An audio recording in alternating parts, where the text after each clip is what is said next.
இருக்கும் மாவட்ட ஆட்சியர் அவர்களே மற்றும் வருகைத்துறை அணியிலே திட்ட இயக்குனர் ஊரக வளர்ச்சித்துறை அவர்களே மற்றும் மரத்துறை அணிகளுக்கும் வேறு சட்டமன்ற உறுப்பினர் அவர்களே, கனவு திட்டத்தை உருவாக்கி தமிழகம் முழுவதும் குடிசை இல்லாத வீடு மற்றும் அனைவருக்கும் வீடு என்ற ஒரு துரித ஒரு திட்டத்தை உருவாக்கி தந்தவர் மாண்புமிகு முதலமைச்சர் அவர்கள் எண்ணற்ற பல திட்டங்களை வகுத்து தந்துள்ளார். நம் மாண்புமிகு பொதுத்துறை நீர்வளத்துறை அமைச்சர் அவர்கள் எந்த பணியாக இருந்தாலும் நம் காட்பாடிக்கு வருகை தந்து எந்த திட்டம் இருந்தாலும் காட்பாடி மக்களுக்கு நேரடியாக வழங்குவதற்காக போதும் சரி. அப்போதும் நம்முடைய மாவட்டத்துக்கு நிறைய நன்மைகளை நம்முடைய முதலமைச்சர் கலைஞரிடத்தில் எடுத்து சொல்லி செய்தார். நம்முடைய முதலமைச்சரிடத்திலும் எடுத்து நிறைய காரியங்களை நம்முடைய மக்களுக்கு செய்ய வேண்டும் என்று தொடர்ந்து செய்து அந்த சுரீகுமார் அவர்களே மற்றும் இந்த விழாவிலே கலந்து கொண்டு முதல்வருடைய நிகழ்ச்சியின் தலைவர் மாவட்ட ஆட்சியர் அவர்கள் அவர்கள் அத்தனை பயனாளிகளுக்கு வழங்கி கலைஞர் இல்ல வீடு வழங்குகிற நிகழ்ச்சி இன்னைக்கு தொடங்கி வைக்கிறார் என்று சொன்னால்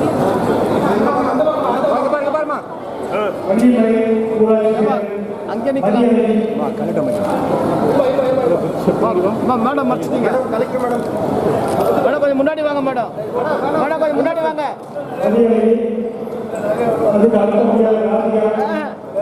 சுத்தமா மறைச்சிச்சு. அந்த 1000 வீடுகளும் பெரிய பயனாளிகள் நீங்கள்.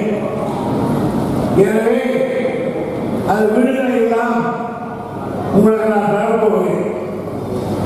இப்பொழுது எல்லோருக்கும் இது நின்று கொடுப்பதில்லை, ஒரு ஊருக்கு ஒவ்வொருக்கு கொடுங்க. இது அரசாங்கம் உங்களுக்கு கொடுக்கிறது. சர்க்கார் உங்களுக்கு கொடுக்கிற பணத்தில் சிக்கனமாக அந்த வீட்டை நீங்கள் கட்ட வேண்டும். தேவைப்பட்டால் அரசாங்கம் ஆட்களை அனுப்பி வீடு கட்டுவதற்கு உதவுவார்கள்.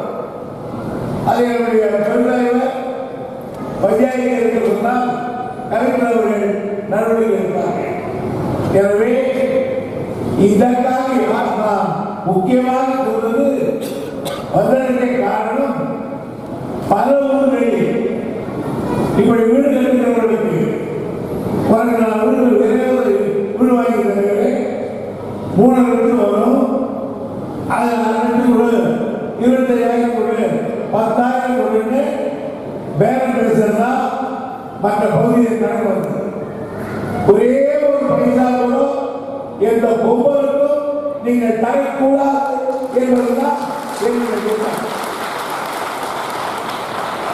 யாருக்காவது நடத்தி ₹1 கேட்டாலும் நீங்கள் உடனடியாக இவர்களுக்கு உங்களுக்கு உபநிலையம் இருக்கா, ஒன்றிய பெருநிலையம் இருக்கா, அதே போன்று எனக்கு ஒரு போர்க்கால் போட்டால் போதும், திங்கட்கிழமை கலைஞரை பார்த்தால் போதும், அவர்களால் சிறியதாக நடவடிக்கை எடுப்போம்.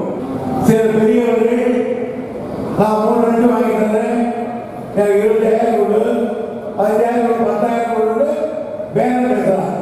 இதை விட பிச்சை எடுக்கலாம். இது செய்யறதை விட அவனெல்லாம் பிச்சை எடுக்கலாம். எனவே தயவு செய்து திருப்பி யாரும் ஒத்த பைசாவை எவனுக்கும் தரக்கூடாது கூடாது கூடாது.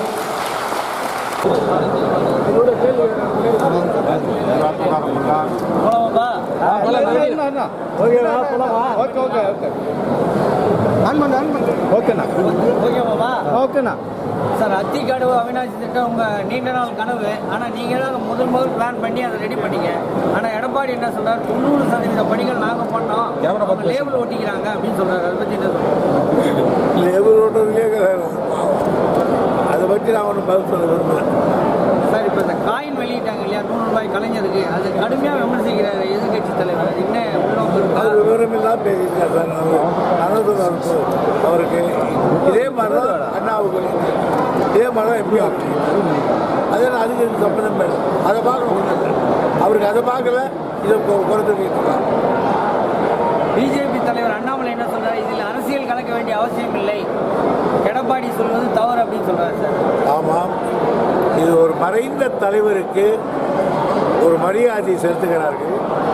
மாற்று கட்சி எண்ணமுடையவர்கள் கூட வந்து பாராட்டுகிறார்கள். தமிழ்நாட்டினுடைய மரபை மறைந்து விட்டவர்களை பற்றி யாரும் அதிகமாக பேசுவதில்லை. ஆனால் சிலர் தான் மறைந்துவிட்ட தலைவரை கூட தார்மாராக பேசிக் கொண்டிருக்கிறார்கள். ஆனால் அந்த வகையில் அதை எடுத்துக்கொள்ள வேண்டும் தவிர காழ்ப்புணர்ச்சி காட்டக்கூடாது. கீழ்பவானி அணையிலேருந்து தண்ணீர் வரும், அது கசிவு நிறைய கால்வாய்களில் கசிவு இருக்கு அப்படின்னு சொல்லி கீழ்பவானி அணை அந்த கால்வாய்கள் நீர் கசிவு அதிகமாக இருக்கு அப்படின்னு சொல்றாங்க. இப்போ அதனால அந்த கால்வாய்களைத்தான் சீர் செய்வதற்கு நாங்கள் சுமார் 9,000 கோடி ரூபாய் ஒதுக்கி பண்ணோம். ஆனால் அங்கே இருக்கிற விவசாயிகள் அதை சீர் பண்ணக்கூடாதுன்னு 2 வருஷமாக தகராறு. அவங்களை கெஞ்சி கூத்தாடி கொஞ்சமாக பண்ணிக்கிட்டு இருக்கோம். இது பழைய காலத்தில் வச்ச மரங்கள் அவையெல்லாம் வேறு விட்டு அந்த தரையை பறந்து விட்டு, அதனால் மரங்களை எடுத்து விட்டு கீழே தரை போட்ட வேண்டும். தரை போட்டால் எனக்கு தண்ணி வராது, ஊறாதுறாங்க. சரி விட்டுரு, சைடில் போட்டுருக்கோம், அதுவும் போடக்கூடாது. பெரிய பிரச்சனை நடந்தது. நாணய வெளியீட்டு விழாவுக்கு ராகுல் காந்திக்கு அழைப்பு இருந்தீங்களா? நாணய வெளியீட்டு விழாவுக்கு ராகுல் காந்திக்கு அழைப்பு இருந்ததா? அது அர்த்தம் கேட்கணும். காவிரி குண்டாறு இணைப்பு திட்டம் மத்திய அரசு செயல்படுத்த போறாங்க. மாநில அரசு எந்த அளவுக்கு அதில் ஈடுபடுது? காவிரி குண்டாறு இணைப்பு திட்டம் பேசிக்கிட்டு இருக்காங்க. இதுவரைக்கும் நான் அந்த காலத்திலிருந்து பேசிக்கிட்டு இருக்காங்க. நான் பொதுப்பணித்துறை அமைச்சர் தான் இன்னும் பேசிக்கிட்டு தாங்க. தென்பண்ணை பாலாறு புதிய மதிப்பீடு, தென்பண்ணை பாலாறு இணைப்புக்கு புதிய மதிப்பீடு. சித்தூர் பஸ் ஸ்டாண்ட் சில்க் மில்லுக்கு ஒரு பெரிய ப்ராஜெக்ட் இருக்குன்னு சொன்னீங்க. ஃப்ளைஓவர் என்ன சார்? பெரிய பார்த்து பண்ண போகிறோம். நாளைக்கு வேலை வர்றாரு, அது கூட வச்சிருக்கேன்.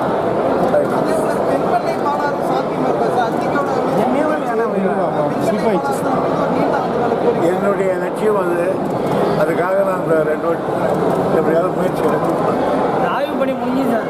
தென்பண்ணை பாலாறு ஆய்வு குழு ஒன்று போட்டு அதெல்லாம் பண்ணிக்கிட்டு என்னத்துக்கு நோட்டி அது கேட்குறீங்க கொடுங்க. அதுக்கு 10 பேர் வருது. சக்தி வாய்ந்த மொழி அறிவியல் செத்து போன மொழி, அது பேசவே முடியாது.